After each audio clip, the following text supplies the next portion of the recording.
یہ دعا میں بتانے والا تھا آپ کو، وہ دعا یہی ہے جس کو اللہ رب العزت نے خود قرآن میں بیان فرمایا کہ یوں دعا کرنا چاہیے، کہ پرہیزگار لوگ اللہ کی بارگاہ میں کیسے دعا کرتے ہیں اور اللہ ان کی دعا کو کتنی جلدی قبول کرتا۔ پرہیزگاروں نے یہ دعا کیا تھا، اے ہمارے رب، جس کو تو نے دوزخ میں داخل کیا اس کو بڑا ذلیل کیا، تو نے جس کو دوزخ میں داخل کیا ہے اس کو بڑا رسوا کیا تو نے۔ وما للظالمین من انصار، اور ظالموں کا کون مددگار؟ کوئی مددگار نہیں، یعنی دوزخ میں جانے والوں کا کوئی مددگار نہیں، ظلم کرنے والوں کا کوئی مددگار نہیں۔ اور اللہ فرماتا ہے پرہیزگار لوگ یوں کہتے ہیں، اے ہمارے رب، ہم نے سنا ایک منادی کو، منادی کہتے ہیں اعلان کرنے والے کو، وہ اعلان کر رہا تھا کہ ایمان لے آؤ اپنے رب پر، تو ہم ایمان لے آئے۔ کبھی بھی دعا میں یوں کہنا کہ اے اللہ، ہم نے ایک اعلان کرنے والے کو سنا کہ وہ کہہ رہا ہے کہ اپنے رب پر ایمان لاؤ، تو ہم ایمان لائے۔ تو یہ کون لوگ کہتے ہیں، اور یہ اعلان کرنے والا کون ہے؟ اعلان کرنے والی ذات محمد رسول اللہ صلی اللہ علیہ وسلم۔ ہم ایمان لائے ہیں ان کے اعلان پر۔ حضور نے فرمایا کہ تمہارا رب ہے، تو ہمیں پتا چلا۔ اللہ کی معرفت ہمیں کون سکھایا ہے؟ قرآن کس کے ذریعے سے آیا؟ اللہ کے رسول صلی اللہ علیہ وسلم۔ رب تبارک و تعالیٰ نے اپنے نبی کو ہمارے درمیان مبعوث فرمایا اور واسطہ بنایا، وسیلہ بنایا ایمان دینے کے لیے۔ تو کبھی بھی اللہ کی بارگاہ میں یوں عرض کرنا کہ مولا، اعلان کرنے والے رسول نے کہا کہ اپنے رب پر ایمان لاؤ، تو ہم ایمان لے آئے۔ ہم نے تجھے دیکھا نہیں مولا، تیرے رسول نے کہا تو ہم ایمان لے آئے۔ اب آگے یوں کہو، اب ہم تجھے بغیر دیکھے ایمان لائے ہیں، ربنا فاغفر لنا ذنوبنا، تو مولا اب تو ہمارے گناہوں کی بخشش بھی کر دے، وکفر عنا سیئاتنا، اور ہماری جو برائیاں ہو چکی انہیں مٹا دے، وتوفنا مع الابرار، اور نیک لوگوں کے ساتھ ہماری موت عطا کر۔ یہ دعا ہے، نیکوں کے ساتھ، اچھوں کے ساتھ ہماری موت فرما۔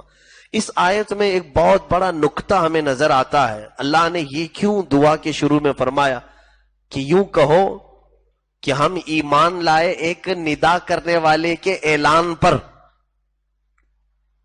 توجہ چاہتا ہوں، دعا کس سے کرنا رہتا ہے ہمیں؟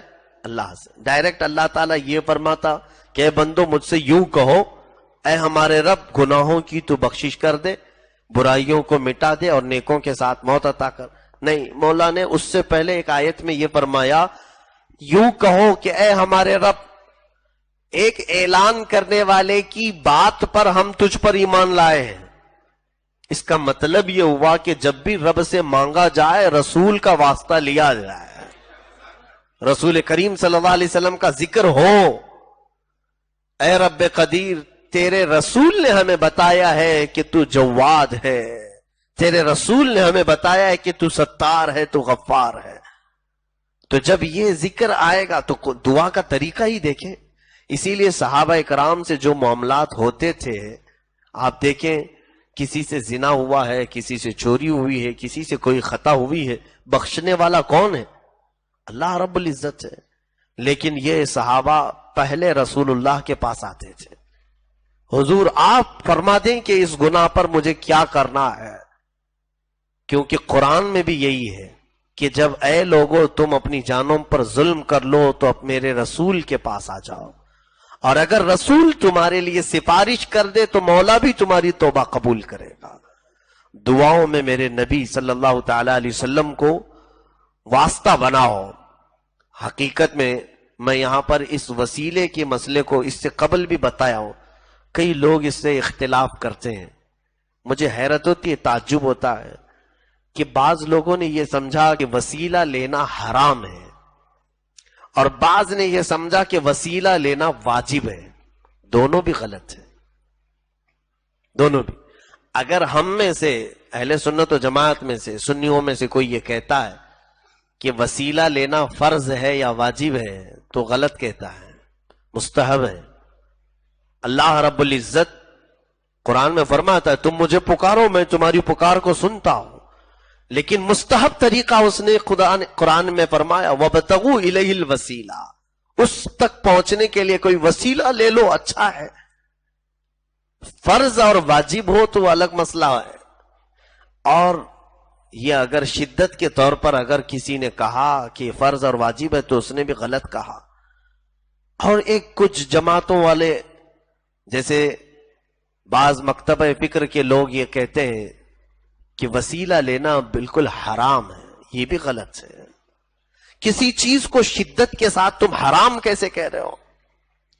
حرام نہیں اور نہ ہی فرض و واجب ہے، یہیں جا کر کے دو جماعتوں میں اختلاف ہوتا ہے۔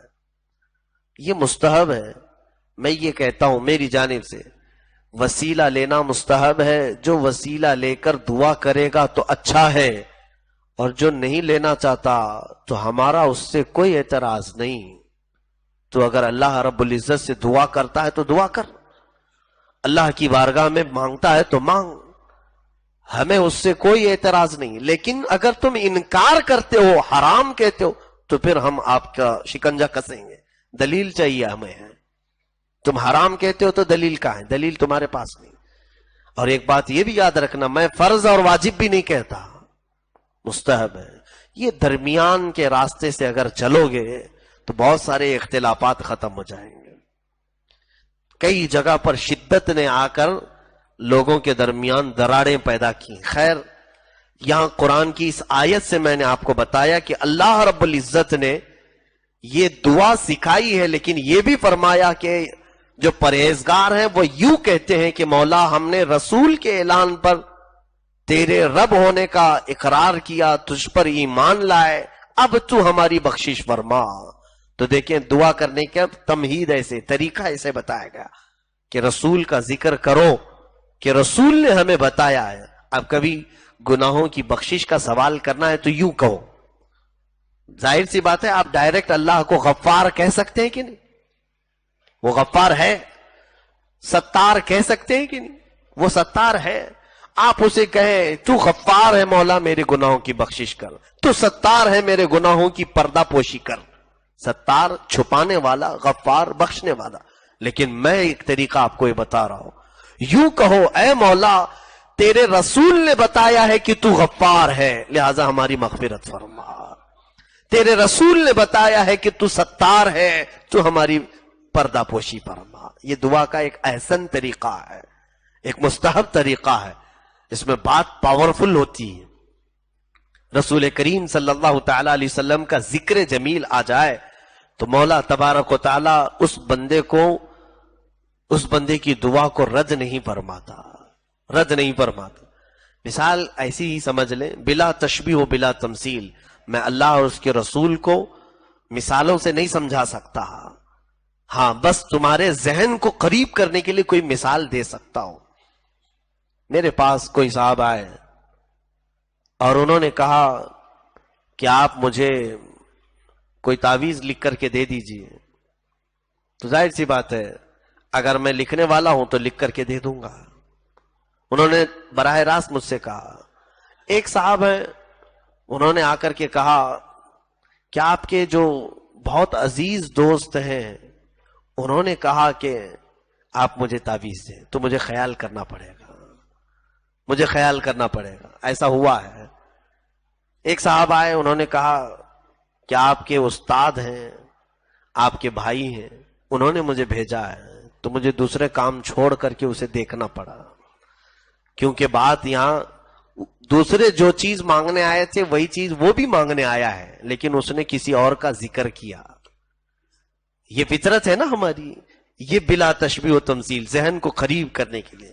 یقیناً پوری دنیا مانگ رہی ہو رب تعالیٰ سے، اے مولا تو اولاد عطا کر، میرے گھر تو روزی عطا کر، مانگ رہی، تم بھی مانگو۔ لیکن میں نے یہ طریقہ بتایا، اللہ سے یوں کہو اے مولا تیرے رسول نے بتایا کہ تو رزاق ہے، مجھے رزق دے دے۔ تیرے رسول نے ہمیں بتایا ہے کہ تو وہاب ہے، اولاد عطا کرتا ہے، مجھے اولاد دے دے۔ تو یقیناً مولا رب العزت ہم نکمے ناپاک کمینے جیسے بھی ہوں، لیکن جب ذکر اس کے رسول کا ہوتا ہے تو مولا ضرور عطا فرماتا ہے کہ اس بندے نے رسول کی وجہ سے مانگا ہے.